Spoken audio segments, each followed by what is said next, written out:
Hola, ¿qué tal mis queridos anatómicos? ¿Cómo les va? Sean bienvenidos entonces a la segunda entrega de anatomía del primer y del segundo ventrículo, es decir, de la anatomía de los ventrículos laterales. Ya en un primer video que ya está subido al canal, pueden encontrar las generalidades, las divisiones y allí hablamos de las dos primeras porciones que eran el asta frontal y la porción central. Vamos a hablar ahora en esta segunda entrega del atrio, del asta temporal, que es este, y del asta occipital, que es este. Además de eso, añadiremos la explicación de cómo son los plexos coroideos de estos dos primeros ventrículos. Entonces, sin más nada que agregar, vamos a conseguir hablar primero del asta occipital, luego hablaremos del asta temporal y por último le hablaré del atrio, ya que tienen más o menos que conocer estos dos astas para poder entender el atrio. Entonces, esta asta occipital es posterior, vean ustedes que tiene una concavidad hacia medial y está en un plano un poco más lateral, si lo vemos sagitalmente, con respecto a las astas frontales. Recuerden ustedes que las astas frontales se dirigían más hacia la línea media y vean que las astas temporales, a pesar de que hacen una concavidad buscando la línea media, realmente están bastante separadas entre ellas. Esta asta occipital, bueno, está de más decirle que ella corresponde al lóbulo occipital de cada hemisferio cerebral. ¿Ok? Muy bien. Entonces, hacia adelante se va a abrir y se va a comunicar con el atrio ventricular. Esto es importante que usted lo conozca. Una cosa también que tienen que saber cuando hablemos de los plexos coroideos es que vamos a ver que los plexos coroideos no se van hasta el asta occipital. Plexos coroideos comienzan a nivel del foramen interventricular, recorren parte del asta frontal, de la porción central del atrio y luego se meten en el asta temporal, pero excluyen en su recorrido al asta occipital. De manera, por lo menos no de manera directa, están allí. Bien, vamos a ver entonces las caras de esta asta occipital, la relación anatómica que tiene cada una de ellas. Y vamos a hablar mucho de una estructura denominada tapetum. Ese tapetum, el forceps mayor y el forceps menor, son estructuras que las hablamos bastante en el video de cuerpo calloso. Y aquí es cuando yo les digo que es importante que dominen la anatomía de los hemisferios, de todo el encéfalo en general, para que puedan entender la disposición de cada uno de estos ventrículos. Bien, comenzamos entonces primero con la cara superolateral. Esta cara superior y lateral va a estar dada, digamos, envuelta por fibras del tapetum. Recuerden que este tapetum son fibras que vienen de la corteza temporal, parte también de la corteza occipital y terminan confluyendo en la parte posterior de ese cuerpo calloso, ayudando a formar el esplenio del cuerpo calloso, también llamado el rodete del cuerpo calloso. ¿Ok? Vamos a ver también que no se ve en esta imagen que las radiaciones ópticas, que las estudiaríamos cuando viéramos el nervio óptico, que son fibras que vienen del sistema óptico buscando a la corteza calcarina, ellas también pasan superolateralmente a esta asta occipital, de manera que no se ven en la imagen, pero quiero que sepan que también son relaciones de la cara superolateral. Por su parte, la cara inferomedial, es importante esto conocerlo, para ubicarlo en una visión superior. Vean que cortamos parte del hemisferio para poder ver esta asta temporal y de aquí atrás comienza el asta occipital. Se ve que está cortado, pero se ve que de aquí venía el asta occipital. De manera que esta zona aquí, de hecho, es parte del atrio. Vamos a ver que en la cara inferior y medial, recuerden que tiene una superior y lateral, que ya vimos las relaciones. Ahora vamos a hablar de la inferior y medial. Tiene dos grandes abultamientos, dos grandes protrusiones. Obviamente cada protrusión es causada por una estructura externa que empuja la masa encefálica para adentro a ese nivel. Entonces vamos a ver que la más inferior de las dos protrusiones la vamos a denominar el calcar abis. Este calcar abis es formado, ok, vean ustedes, porque por fuera está el surco calcarino. Entonces el surco calcarino o cisura calcarina se encarga de abombar, por decirlo de alguna manera, la masa encefálica hacia adentro del asta occipital. Vamos a ver por su parte, vean, este es un corte frontal, lo estamos viendo desde anterior hacia posterior, no sé si más o menos se ubican. De hecho, esto que ven aquí es lo que les dije ahorita, el tapetum. Vean que esta cara sería la superior y lateral, vean cómo el tapetum lo relaciona. Y esto que ven más abajo, este poco de puntitos, esas son las radiaciones ópticas, de hecho. Entonces, relaciones ambas de la cara superolateral. Fíjense ustedes entonces que esta otra cara sería la cara inferior y medial, inferomedial. Mientras que esta que ven más abajo, aquí nada más sería la cara inferior que vamos a hablar ahorita. Esta imagen es espectacular, un corte frontal. Entonces fíjense ustedes aquí, esta imagen es del lateral jet. Vemos que la protrusión inferior, que es esta, es el calcaravis, que es formado entonces por el surco calcarino. Vean cómo lo empuja hacia adentro la masa encefálica. Y fíjense que la protrusión más superior se denomina el bulbo del asta occipital, y ese bulbo del asta occipital está dado por fibras del forceps mayor, que son fibras que también ayudan a formar el rodete o esplenio del cuerpo calloso. Por eso que algunos libros te van a decir que es el esplenio del cuerpo calloso quien forma el bulbo del asta occipital.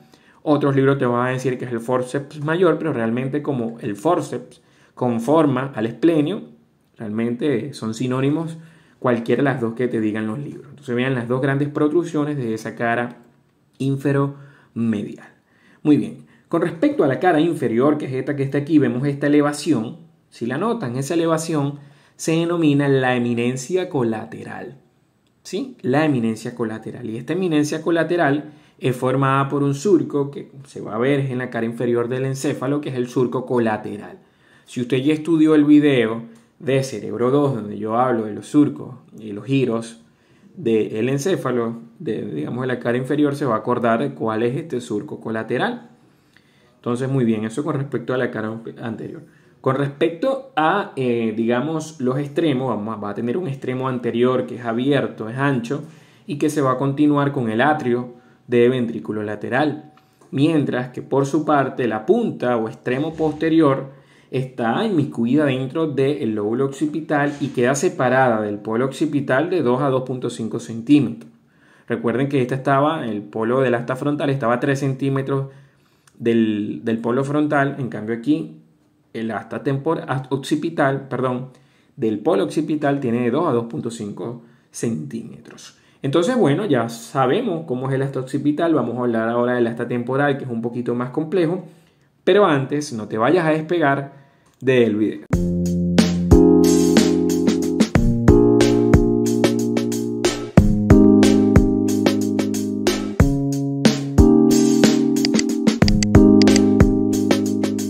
Ok, importante que te suscribas al canal. Donde ves que dice suscribirse, le das clic y automáticamente quedas suscrito a los más de 250 videos del canal. Y ya somos casi 200.000 suscriptores.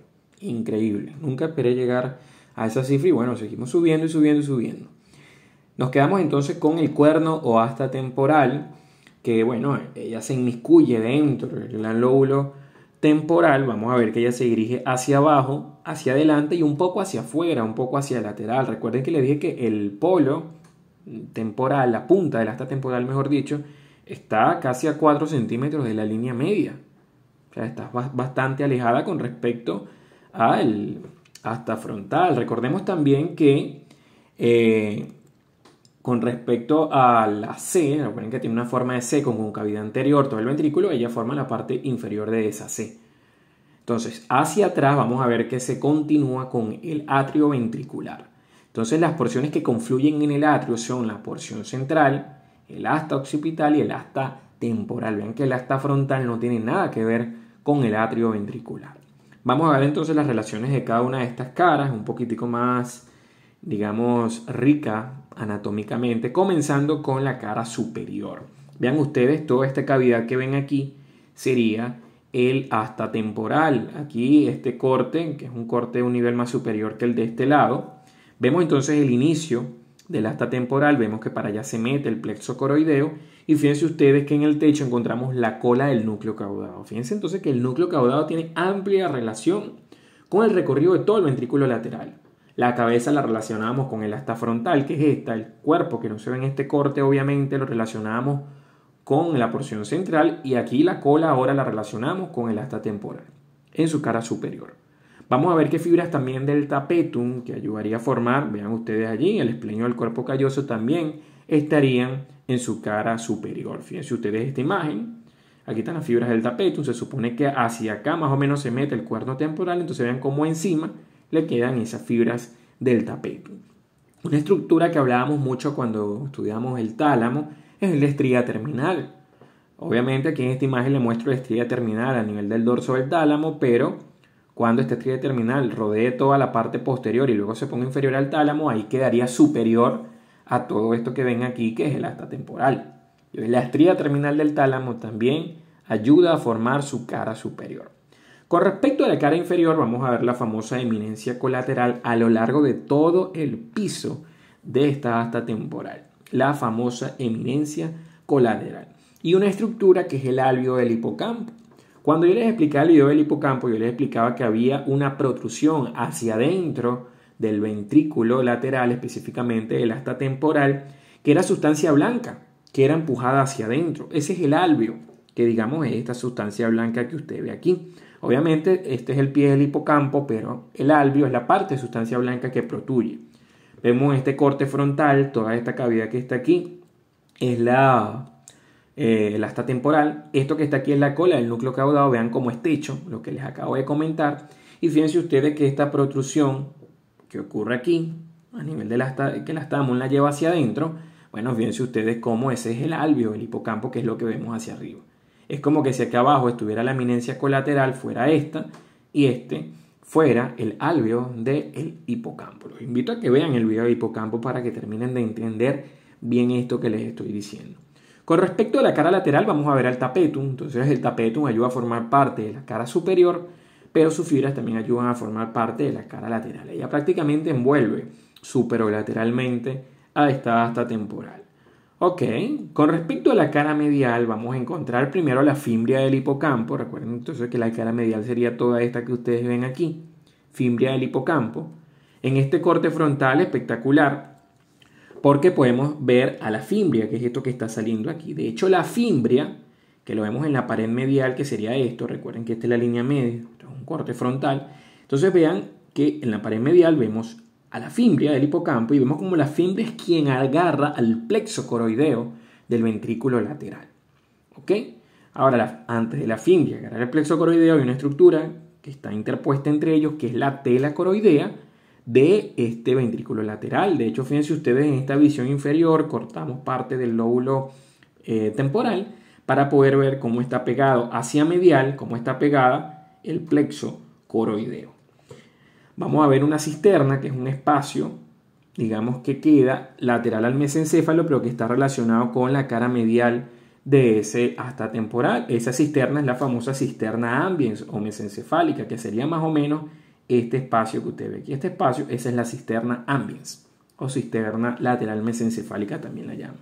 Aquí aprovecho para enseñarles cómo el asta temporal, está recubierta por membrana ependimaria en rojo, y vemos que cuando ella entra en contacto con pía madre, que está en verde, es que se constituye específicamente el plexo coroideo.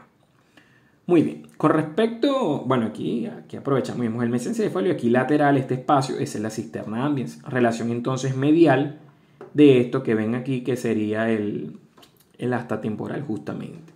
Con respecto a los extremos, vemos un extremo anterior que está relacionado con el uncus, es decir, con el gancho del giro parahipocampal, que lo estudiamos en el video de Cerebro 2, y que está aproximadamente a 1.5 centímetros del polo temporal del encéfalo.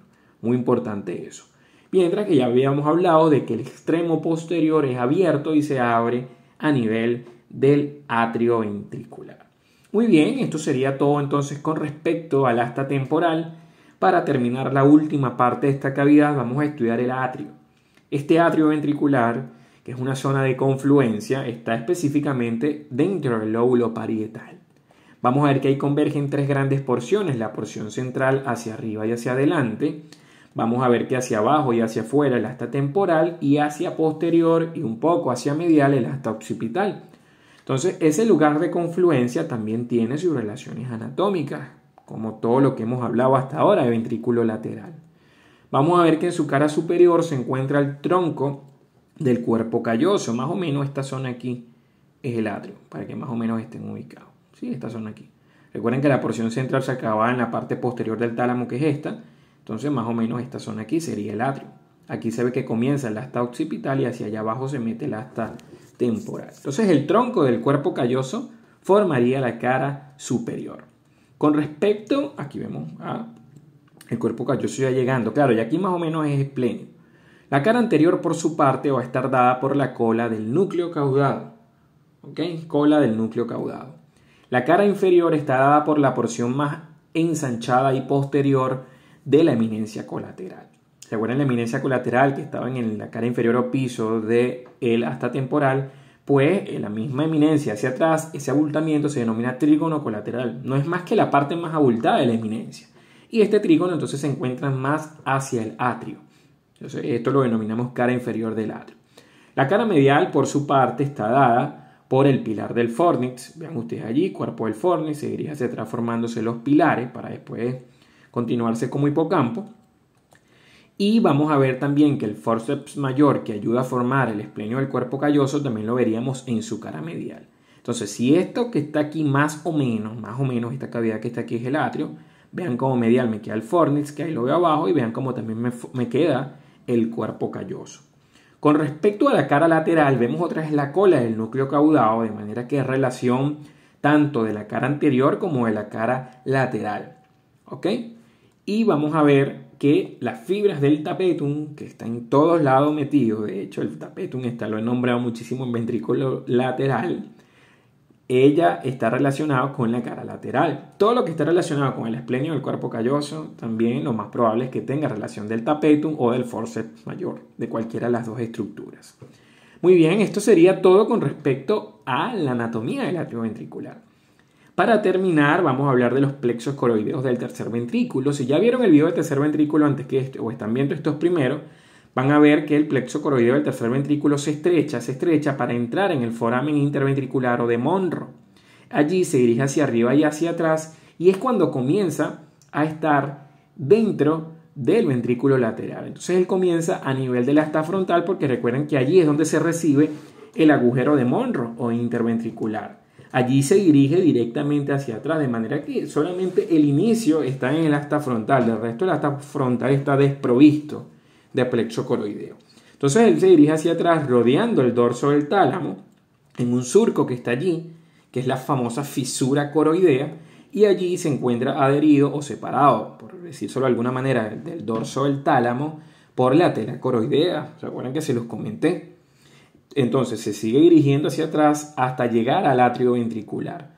Una vez que llega al atrio ventricular, hace una curvatura hacia adelante, buscando al asta temporal. Él no busca, como yo le dije hace rato, a el asta occipital. El asta occipital queda desprovista de plexo coroideo. Ok, entonces vamos a ver que una vez que él le da la vuelta al dorso del tálamo, él se aplica ahora al hipocampo, específicamente a la fimbria del hipocampo, y fue lo que vimos ahorita en el corte frontal.